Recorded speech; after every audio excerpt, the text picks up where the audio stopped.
Welcome back to Wrestling Travel Presents the Lockdown Sessions today. We're very happy to have with us the Man Scout, Jake Manning. Jake, how are you doing today? Good. How are you? Thank you very much for having me on. I appreciate it. So you caught me at a great time that I am waiting for it to finish raining so I can ride my bicycle home from the office. So you're getting me in the Highspots office, which is extremely unorganized and dirty and full of VHS tapes, if you can tell. Yes, still, that's awesome. So let me I was gonna start at the beginning, but let's start here. What do you do for Highspots, Jake? What don't I do? That's a better way to narrow it down, especially during the time where we've had to have a lot of employees go home, and I've had to fill in and basically do the jobs of anywhere from 2 to 4 people while we're in a bit of this pause. That is, I pretty much do just about everything, but primarily what I've been brought in to do is video editing.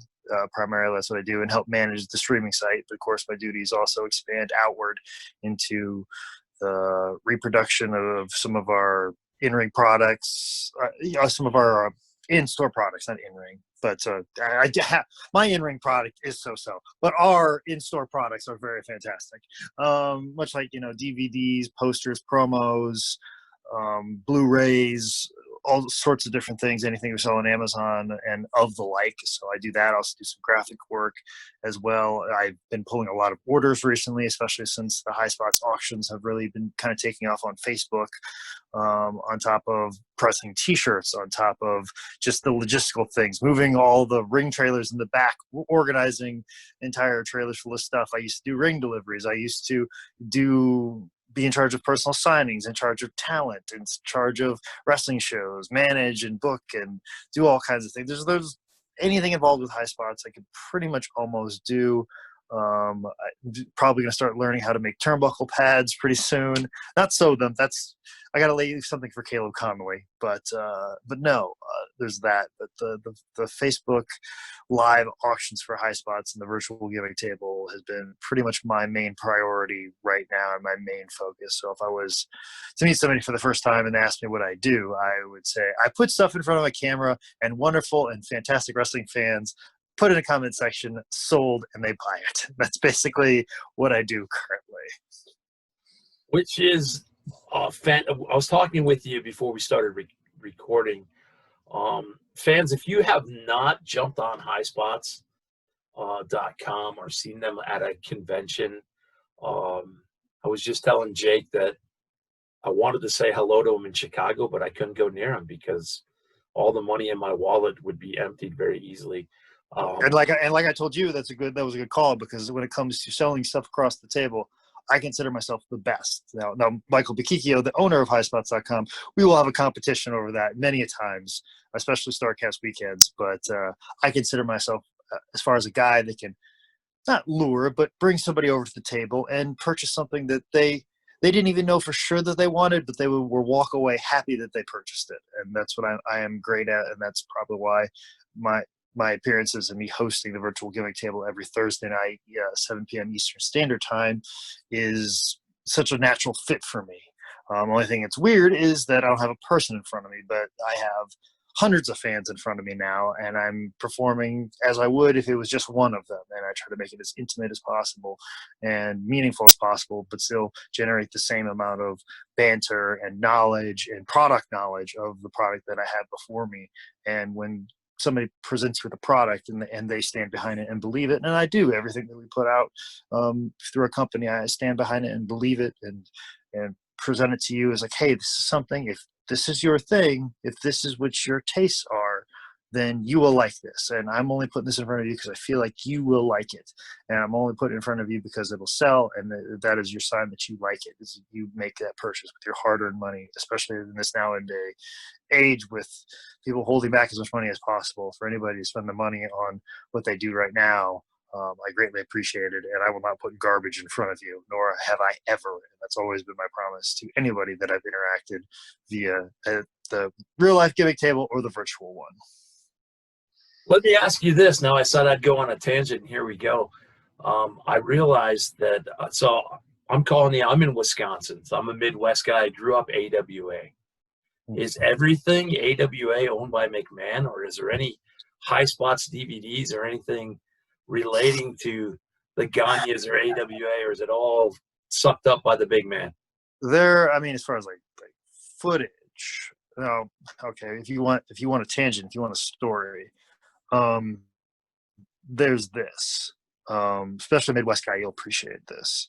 Now, obviously, everything TV and everything owned strictly by WWE and their video library and everything they've come across. Now, there is an individual, and I think I can say his name, and you had no problem. If anything, I think he'd be honored I even mention and let people know this man's story. There was a guy by the name of Michael Gratchner.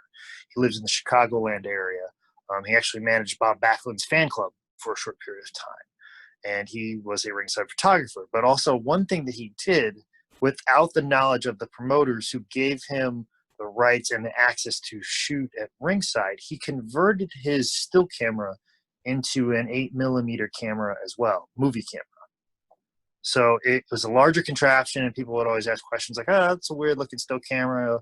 And he goes, "Yeah, no, it's just a special one. Order." And so what he would do in between like shots, sometimes he would switch over to the movie recorder. So he was getting like little snippets, like probably like a 90-second, 30 seconds of footage, great B-roll footage, unbelievable, fantastic. And he was at ringside for matches like Harley Race versus Dick Murdoch in the Checker Dome, Terry Funk versus Jack Briscoe in St. Louis, AWA stuff, like Nick Bockwinkel taking on Andre the Giant, big Candlestick, Comiskey, not Candlestick, but Comiskey Park shows, like AWA stuff, AWA events that would happen in Iowa, Wisconsin. He would travel all over the place and scoop all this footage of all these guys from the late 70s and even kind of in the early 80s as far as late as early as that, or closer to the more present than that. And he had all these 8mm reels, and he gave us a list, and we were very interested in licensing that footage because we'd use a lot of that for documentaries. But he said, he goes, "Hey, I sent some of this off to get digitized, and I haven't got any of that back." And I just happened to be going through Chicago for filming $5 wrestling commentary, so I was going to stop by to Mr. Grasher's house and pick up what he did have. What we did have was a box that was basically just a shoebox. And I was expecting was a very large Tupperware container because of the list that he gave us. And he goes, "I'm sorry, this is all I have. I have a whole Tupperware container of stuff, like a several gallon Tupperware container of all the good and great stuff," because I was expecting it digitized. But this man cheated me out of the money. He hasn't produced me a product, and I think he was even bootlegging some of it for a short period of time. So I was like, "Well, do you have a known address on him?" And he goes, "This is all I have." And I just was like, "Man, we really want to do business with this Michael Gratchner, and we really want this footage. This scumbag's been sitting on it for 3 to 5 years. This address isn't that far away. It could make it on the way home. It is late Sunday afternoon." But then I always remember the story of our guy who used to do our repossessions on wrestling rings. And trust me, if you're going to repossess a wrestling ring, you have to be a tough individual. And it's something he always used to tell me. He goes, "If you're going to repossess something, you better show up when the people are there. And there's no better time in the middle of the night." So I drove to this small town in Sutherland, Illinois, knocked on this trailer door. And, of course, before I knocked on the door, I made sure that I put 2 hooded sweatshirts on and then put my big leather coat so I appeared bigger when I knocked on the door. And this woman knocked on the door, and I asked for the individual that had the footage, and clearly his wife or whoever, and said, "Hello, I'm here to pick up Michael Gratchner's footage." It was very direct, and made it very clear that I'm not doing anything illegal. I just said, "Hello, my name is Jake Feuerbach. I was wondering if you perhaps have Michael Gratchner's footage. I am sent here by him, and I'm here to pick it up. And I'm just interested in getting that and going about my way." Very direct, no threats. And the door closed. I heard some discussion. And then I was like, "Ooh, this could get bad real soon." And all of a sudden she opened the door with the Tupperware container with all the footage, dropped it down in front of me, and she goes, "Here you go." And I picked it up and I said, "You'll never see me again." As I went down to pick it up, I looked through the crack of the door, and I could see a man's eye looking through the door of the crack. So there was the man. He couldn't even answer the door himself. he made his wife drop off the Tupperware container. But some of that footage that you've seen, actually, I think a couple of those clips ended up in Andre the Giant documentary for HBO. Definitely a lot of those clips ended up in the Iron Sheik documentary that appeared on Netflix, and every one of our documentaries on the Funks, Harley Race, and a multitude of other wrestlers. The footage that we got back was invaluable. It's all digitized. Anytime anybody wants it, I can just merely send it off to them, and they have unbelievable, can't find anywhere footage from the AWA territory, from NWA in St. Louis, and just very classic stuff. Also, there was a ton of still photos that are just irreplaceable in time. And just as far as like making documentaries and producing in footage, it's probably the biggest gem of anything. It's probably one of the better stories that I have of doing this. And I'm not the type of person that's a tough guy and looks for anything like that. But I felt like if I didn't go get this footage, the wrestling world would suffer. So the idea of contributing to wrestling in such a way was such a motivating factor for me. And it was a good thing because there was some cat hair on top of there. So Lord knows what cats could have got in there and ruined this classic footage ever. But it's seen the light of day in multiple programs and things that you and I have seen and the mainstream audience has seen. So that was a good one for wrestling. So if you want to know about footage that still exists in that AWA territory, that's the only thing I know of. There's also some other person that's trying to sell their stuff that I think is slowly rotting away because they're asking a ridiculous amount of money. It is also of that same the Chicago territory, but the prices they're looking for are ridiculous, and what it would take to convert it, you're going to need a special machine that there's only like a couple of them left in the whole world. So converting it would cost more than actually paying for it. So there is some out there in the world, and usually those people end up at our doorstep, and some of them aren't as reasonable as Michael Gratchner has been. Yeah, I'm always looking for AWA stuff whenever I go anywhere, and it's just I know that most of it is obviously with the WWE, which I know I've got VHS tapes myself. When I used to tape it off TV, that used to be the only thing that I could watch, but I always keep hoping. Well, and the thing is, that's cool about some of this stuff too is also some Madison Square Garden stuff as well in that too. And the thing is too, a lot of that Madison Square Garden footage was just a hard camera from the crowd. But Michael Grashner, because of his relationship with Bob Backlund, because he ran his fan club, there is ringside footage of Bob Backlund winning the belt from Billy Graham. Oh.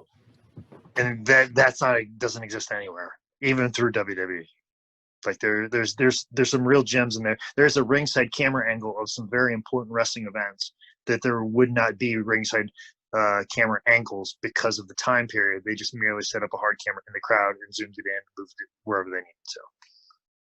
So you can tell me you can't answer this question, which you might not be able to, but I'm going to assume that with the footage that Highspots has, you've probably been approached by WWE on more than one occasion about footage, or not? They're always asking for stuff because of just all the stuff that we've collected over the years. That's one of the, I think, the more ingenious things that Michael Bakiki, our owner, has done is seen the value of footage. And this whole thing of what we have streaming and people having their own streaming networks and their own streaming platforms.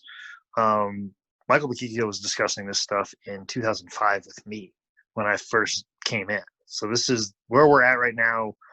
He was 15 years ahead of it, and probably even more. Like what we see right now is what he was saying. So people talk about how Vince McMahon was talking about his own network, but as far as a network thing, but as far as like viewing something as far as streaming, I'd venture to bet that maybe Vince wasn't as far ahead of his time as what Michael Bakiki was at Highspots. He's always wanted this, probably since 2004. It was some form of online video. He recognized that we would get there eventually technologically. And that's why he scooped up and bought up a lot of digital rights for dirt cheap because people didn't realize the value in all of this. And he realized it immediately. And we've sat on stuff and had stuff for quite some time. And it's basically kind of my job. And because some of our other video editors aren't as concerned with that as I am, is the quality of some of the footage. I am such a stickler for quality of the footage that we have, and when I digitize something over, make sure that it is fully digitized and fully preserved for a considerable amount of time. Like I even like we struck up a deal with our video to collect a lot of the fan cams that were not digitized, and I have now have all of the ECW fan cams digitized. So if WWE was ever interested in getting a digital format of all of those fan cam shows, and where there'd be like once in a lifetime matchups and all sorts of, you know, rare footage that nobody else would have, I've got it all digitized. I could basically just email them an external drive, and they would have all of it. It's fantastic. So highspotsnetwork.com for everybody that's watching. And it's a monthly subscription. How much does that cost? $9.99 a month. So that is the standard bearer. But of course, between all of the collaborations that we have through all of our stuff, that's the only place where you can get PWG streaming. There is a bit of a year lag in between. Like we wait like a year before we put up the next PWG, just not to kill the physical copies, physical media sales, which are very important to keeping PWG operational. Also, too, AWA, have a great working relationship with them. We've got years of CZW, years of I Know Live in South, on top of an extensive shoot interview library. We just bought access to kayfabe commentaries, video library. A multitude of other companies have exchanged with us. I can't even name them all. We have Australian promotions, we have UK promotions, we have a lot of Wrestling Revolver. We have just I could go on and on. I think even Defy's got a few shows on there. Like, just the amount of shows that we have on there is absolutely absurd, and the promotions that have worked with us and have their shows on our platform, I'm very thankful that they see the value in having a place like that. So I know that IWTV's got their thing, and they've got a great thing, and they've got their group and stuff like that. But I feel like if you get IWTV, you get us, and then you get the WWE Network, and maybe if you're interested in the New Japan stuff, I think you pretty much got just about everything. You know. What is I'm going to actually talk to you about your wrestling career, I promise, because that's why I contacted you. Oh, you don't have to. My wrestling career might be over. Who knows? Maybe everybody's wrestling career may be over, but you go ahead. Unfortunately. What would you say would be your currently in this lockdown that we have, this coronavirus, or I guess maybe recently in the last 6 months? What's your top seller? Top seller as far as top seller DVD show, or is everything kind of switched to streaming where you don't really know? But what's been like the top selling? Well, here's the thing: like, everything's switched to streaming, and since there's nothing new, it's weird. But like, we just like put out like a best of Warrior Wrestling, just because they were starving. We just put it on the front page, and it sold a lot better than we expected, oddly. And it's like recycled footage, but it was like the first new video thing that we had. And it was very odd that they bought that physical media far more than they normally do for anything. So we were pretty surprised by that. That's good to hear. Steve's a good friend. Love that promotion. Been to 2 of their events. It's fantastic. So, what year did you break into the sport then? Did you say 2004, 2005? 2003 would actually be the year that I started. So I am in August. So in about a month or so, it'll be 17 years for me. So. And where did we were talking off camera, but where did you break in? I started at the small little place in Springfield, Illinois called New Midwest Wrestling. It was a very so-so wrestling school. I mean, it would have been fine if I just wanted to be okay and just do it. It would have been a great place to be. Had some really great people. I don't think not as many people there had the aspirations that I had. And it's much like if you want to go do something, you want to be surrounded by people that have higher aspirations. I think a lot of them had their goals in mind, and they were not my goals. They're all great people, all felt safe and learned quite a bit from them. It's a good place to start. It was a good place to figure out if I wanted to do it, how I wanted to do it. And once I figured that out, I ended up coming all the way to Charlotte, North Carolina to work at Highspots and also get an opportunity to train at the wrestling school, which was headed up by George South. And that psychopath basically trained me from the day that I got here. And it just so happened about the time that I got here, here's a weird name for indie guys from years ago that people don't know about, they should know about. He's great dude. Tony Casino he was also here, and I always credit him as being an integral part of training me when I first started. He kind of opened my mind up to stuff. I think in ring wise, like George was the far better trainer, but I actually lived with Tony for a short period of time, and sitting around the house watching tapes that we pulled from the Highspots office. Like I learned a tremendous amount from Tony Casino just watching tapes from people cut promos and matches, and what he was looking at for professional wrestling, and how do you generate that? How do you create this? See why this is great, why this sucks. Most people want to do this, but it looks like this. Could do more of that, and just those things, just like a step-by-step through professional wrestling. And I think he's actually training at the Fale Dojo in New Zealand right now. So he's still training people, and he's still quite the character. And he's still as short as he is, but he's a lovely man, and he's a great dude. But George has pretty much been my mentor, my father, my everything for the last 15 years. And like we do our weekly YouTube show, Dad, You Don't Work, You Wrestle, and we just catch up on camera for 20 to 30, 40, 50, an hour long sometimes. And it's always refreshing, and it's good. And I will say this, like from the moment I met George, he had a lot of learning about life to do. I would say that his views on people and things, and probably the more progressive issues in life, were not as aligned as they should be. But the thing that I've always appreciated with him is that through discussion and through knowledge, he has changed his behaviors and opinions on things. And I think that is always going to be the thing that I'm the most proud of, that I feel like he's a more progressive, open-minded person, socially, than he was when I first met him. And I'm extremely proud of him as a person for doing that. But as far as like a wrestling trainer goes, I can't think of a better person that's going to teach you the basics and the fundamentals, and whatever wrestling's going to be. I'm not afraid of what it is, because George has put me in situations that have terrified me. So, like whatever wrestling world or whatever uncomfortable thing that wrestling becomes, I'm not scared of it, because George South has done way worse to me than me wrestling in a pandemic. Well, Starcast in Baltimore, Starcast 4. Mm-hmm. We were set up there at a table, and everybody gives you a hard time for, oh, you bought something, and I'm like, dude, I had to buy George's book and shake his hand.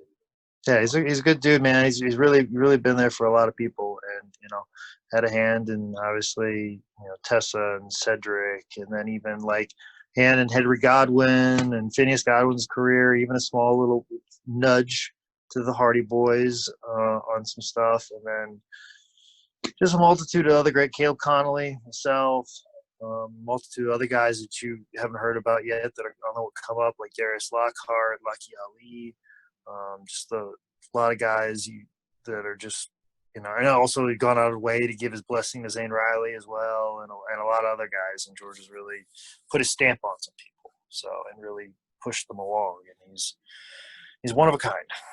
I was really excited to talk to Ronnie Garvin. Okay. Which was great, and he talked to, because I'm an AWA guy, like I said. Everybody always asks me my favorite wrestler. It's Greg Gagne, hands down, and I have no shame with that. Okay. So Ronnie's telling me some stories about Greg, but George, throughout, even since I was a little kid, he must have thanked me 3 times for buying his book and shaking. Because he's so appreciative. Because much like me, he's just surprised that anybody even wants to hear it. Like, super good guy, and yeah, I was like, man, I gotta talk to that guy. So what's the Jake? What's the genesis of the Man Scout then? When you break in, and how does the Man Scout come about? Because if people watching haven't seen it, I love it. Well, actually, I'm an Eagle Scout, real life Eagle Scout. I attained that rank just cut underneath the wire, and I've always had the idea of being the Man Scout since before I ever got into wrestling. Well, before 2003, like it was always my idea. Well, before that, and like like probably since like when I wanted to be wrestling, like I want to be an overgrown Boy Scout. And of course, I was smart enough to realize you got to change to can't just be a Boy Scout, and you definitely can't be a Boy Scout now because they don't exist anymore. So I obviously Man Scout was a thing that was rolling around in my head. But then when I pitched at First Day Wrestling School in 2003, they said, that's a dumb idea. You're going to be Mr. Perfect Knockoff. And they called me Mr. Elite. And then I got saddled with that for like a year and a half. And I'm like, man, I don't even have a name. Like, I'm not even like Mr. Elite so-and-so. I'm just Mr. Elite. This sucks. And so then I came up with Jake Manning. And I was just Jake Manning for a while. And just kind of doing whatever, just being another dude, just being another bald dude and freaking trunks, you know. And then one day I was just out of desperation. And of all days, 4th of July, 2007, I was like, you know what? I'm just going to do this Boy Scout thing. You know, I got some gear kind of made, and we're going to do it. And I'll never forget, before I ever locked up, the guy I was wrestling, who was one of George's other trainees, a guy by the name of Bobby Houston. He used to run Funky Monkey Wrestling out of Illinois now, but he started here, and I was just doing my shtick and doing my thing. And before we ever locked up, he just looked at me and said, this Man Scout thing you're doing, it's the best thing you've ever done. We hadn't even locked up yet. He just looked at me and said, what you're doing right now, the best thing you've ever done. So, and ever since then, I have continued on with it. I've had my struggles trying to figure out what it is, trying to figure out what the gear looks like, which, by the way, if you Google old images, I apologize. They're offensive and all. Like, they are just awful. Like, my body has not been good at any moment in time. The gear that I was wearing was not flattering, so I apologize for that. And I apologize for probably some of the more insensitive things I said on the microphone just to make people mad. So, but it's taken me some time to finally get to where I'm at right now to be more of a much more wholesome character. But I'm trying to now think about a way to update and reinvent it again as we go into this new world, because everything that's happened right now has been the absolute worst for me, and it's not been great. And I don't even know how I could be happy or to make people happy again. So you might see a much more darker incarnation, or more of a buttoned up person that is holding something inside that is far more vengeful and rageful inside. So there's some more development yet for that particular character. There may be a more sinister side baking underneath that there, or just the fact that, like, the idea of like the guy who's very buttoned up, but behind closed doors, he has a much more seedier life than expected. That's fantastic. Like I was telling you off camera, just happened to figure out a show that was happening when I was on the East Coast. Mm-hmm. We're in Stroudsburg, Pennsylvania. There's a show happening 10 minutes away. Last minute, decide to go just to, I'm a fan. I love to sit down and watch it. You got Matt, Jeff Hardy, Mick Foley, Donovan Dijak, a lot of names on there. But I can't even remember who you wrestled. But I can remember your match because it was, you come out the Man Scout, and I'm kind of like, all right, let's, I'll check anything out. But, dude, I was thoroughly, and I'm not just kissing your ass because I'm talking to you, but thoroughly entertained by what was going on. You had the book, you had everything going, and I was like, and it wasn't just me, you had the entire crowd. So, like I said, the only reason I never approached you at a StarCast is because I knew I was going to spend way too much money on DVDs. So my hat's off to you. What you've gotten to probably step in the ring with a lot of very impressive names. Is there anybody on your, and I hate to ask this because a lot of times it's like, man, who isn't on the list? Is there anybody left on that list that you'd love to step in the ring with that you haven't got a chance to yet? Christopher Daniels, right at the top. I would say Christopher Daniels is definitely, like, as far as a dream match that could happen. One that couldn't happen was Brett Armstrong was always like number one forever. Like, but unfortunately, that will never happen.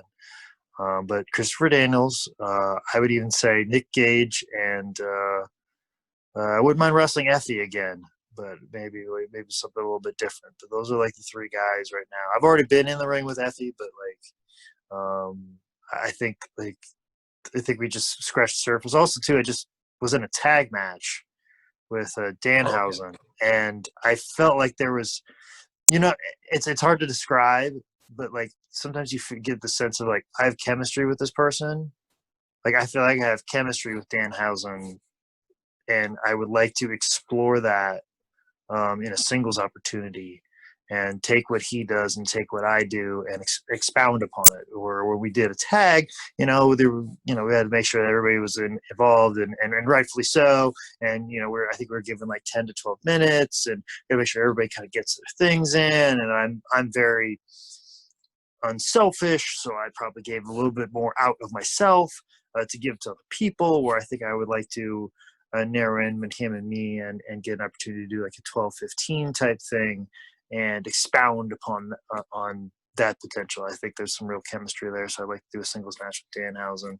I'd like to go back to Effie, and then I love Nick Gage. I think like he's incredible, and the dichotomy of a man in a Boy Scout outfit who stands against a man who is gang affiliated himself, and just what a positive individual. And like I would love to get in the ring with somebody who loves professional wrestling that much, because I can't tell you how many times I've gotten in the ring with people who don't love professional wrestling as much as I do, where I feel like if I got in the ring with that, I know I'm getting in the ring with somebody who loves professional wrestling just as much as me or more than.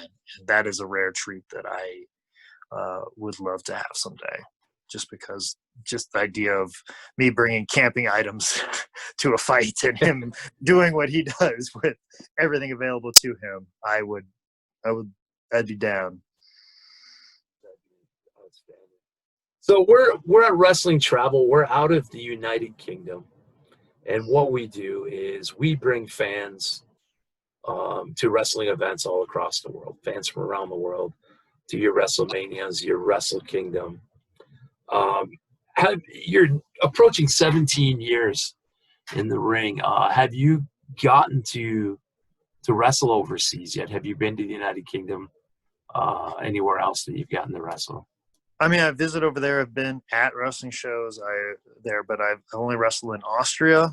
That's mostly because I knew the promoter, and he bought one of our wrestling rings in one of his last shows. He's like, "Hey, if you want to come over and be part of this last show," since like because he came over and I basically showed him how to set up the ring, how to take care of it. He goes, "Hey, my rings of Europe wouldn't have happened without you. So please, if you'd like to come over, now would be the time, because I'm running my last show." So he came over, he hosted me, and I got to wrestle on the show. And yeah, it was pretty cool. I got wrestling in Austria. But that's the only time I've ever overseas. I've just always been at the level that, I mean, I just getting anybody to pay for a plane ticket domestically. Like right before Yeah. this was happening, I was just, right as I was getting to this point right now, before all this happened, I was just getting to the point where promoters were just starting to see value in flying me in domestically. So the idea of going overseas, I was hoping was going to happen sometime in the next year or two, which, being a 20-year vet and then finally doing an overseas thing, is kind of funny. But I just don't know when to quit, apparently. But no, like I said, I just got to the point that promoters saw the value in flying me in, because like they know I'm worth it, because I present something that's completely different than everybody else. I'm unselfish. I do what I'm supposed to do. I'm good with the fans. I bring forth the type of energy that you want on the show, and also too, like, I'm not a dick to people when I'm in at the gimmick table. Like, I just like that's another thing that happens too, is guys just buttholes, Like I my goal is to try and make people feel good when they leave, and they're like, what, Manscaped guy was a cool dude, and like I'm gonna start paying attention to what he does, and that's what I want, is I want people to walk away feeling better than they did when they walked up to me. Not that they feel bad when they walk to me, but hopefully I made them feel a little bit better. That's all I've ever wanted to do, is just make people happier. And you say what you want about like my matches being so or being whatever, they're unique to say the least. When else are you going to see a man bring a camping tent to the ring? And Here's what I'm paying for the tent. So like, at least you can do is pay for the plane ticket. If I'm going on my way to get a tent to be destroyed in an evening. And reading the manual while ducking a clothesline sticks out Multiple. in my head. All kinds of stuff. You know, you definitely get your money's worth with watching the Man Scout Jake Manning. That's my PSA for the day. And you're right. Working that gimmick table is huge because people want to like you. People want to go up and have a conversation, whether it's a face or a heel. I always encourage people. Well, you're selling yourself to these people. Like that guy that you saw in the ring there. Yeah, you can think he's cool, but you just met me here, and I'm way cooler here. And sometimes that's sometimes like I can have a so-so match in there, but right here I can prove to you like, hey, this is a good dude. And then the next time you see me, you're excited. It's always about people excited to see you, and then even the match is so they're excited that they saw you, they're excited they got to see your match. And that's what you really want to do, is create excitement in yourself. And sometimes you do that by merely conversing with them before the show, or conversing with them at the last show, and then the next show they're excited to see you, and then all of a sudden you start to see a change, and people are excited to see you, and all of a sudden your value goes up. And any promotion that I've ever been, over a series of 2 or 3 shows, through me doing that, my crowd reaction, my excitement when I come to the ring increases, because it is a part of the whole interaction, the whole experience. Is once you meet me, is that you get excited to see me. So anytime anybody's ever brought me in, usually about the 3rd or 4th show, I'll hear the promoter or some of the people on the show, I'm like, man, Man Scout's getting like pretty decent reaction. He's starting to get over with the people. It's just like, it's crazy. How'd this happen? I'll tell you why, because shaking everybody's hands, I'm making everybody happy. I'm doing what I'm supposed to do. I'm being an entertainer. So, Right. Yeah. And as I was going to say, you're at the gimmick table, and then the next time you're watching match or somebody says something, and, dude, I talked to Jake Manning. He's super cool, dude. Super cool. And I would say that people love to go to the big events. We bring people to huge events, Wrestle Kingdom, WrestleMania. And if you want to go sit in the stands and watch those great events, I love it. My hat's off to you. But don't discount the high school arenas, the armories and stuff. Watching independent wrestling really puts a change, because I can go up to you and say, hey, at the gimmick table. I can't do that at a big WWE show. I can boo you. You're going to hear me. I can interact with you as a fan. That's you'll say something dumb, and I'll shut it down immediately. Like, you'll say something dumber, and I will say something even dumber. Like, just everybody around you goes off. I do remember all that. Let me as I wind up here, because I don't want to take away all of your time.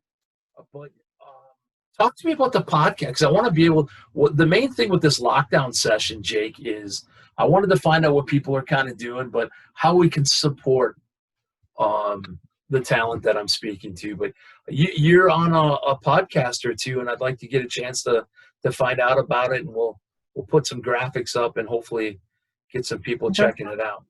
All right. Well, I appreciate that. I mean, obviously, the main thing, if you want to support me, is go to the Highspots virtual gimmick table on the Highspots Facebook page.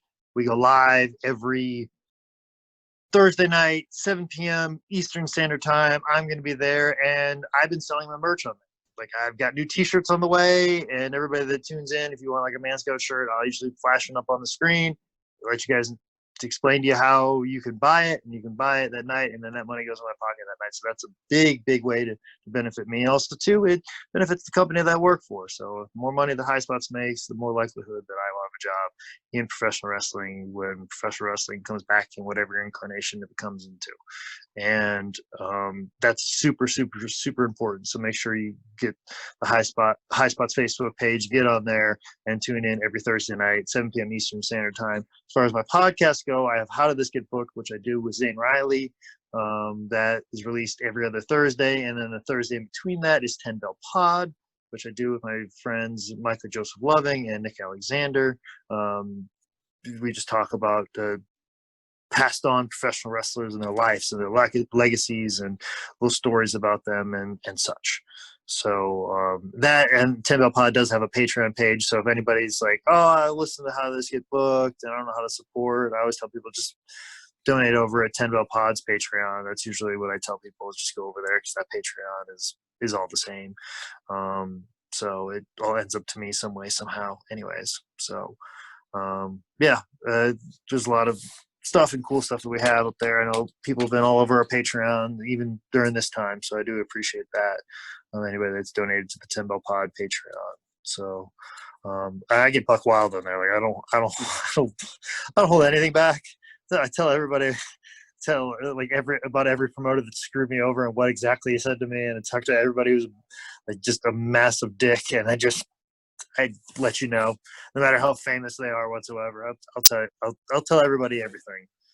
So awesome. To our UK fans, 7 p.m. Eastern works out to be midnight, which is still early. You guys can still check out the gimmick table. How do I follow? I know you got a YouTube. I know you're on Twitter. That's how I reached out to you. But fans that want to follow the Man Scout Jake Manning on social media, what do you have available to fans? Not your personal stuff, obviously. Just click Man Scout Manning on Instagram and Twitter. Man Scout Manning is also my YouTube. If you just type in Man Scout Manning, one word or two, it's supposed to be two, but all the better Google searches, if you make Man Scout one word, which is not grammatically correct, but my top promotion where a lot of my best matches happened, I had the worst graphics guy ever, and he's been saying Man Scout as one word for a very long time.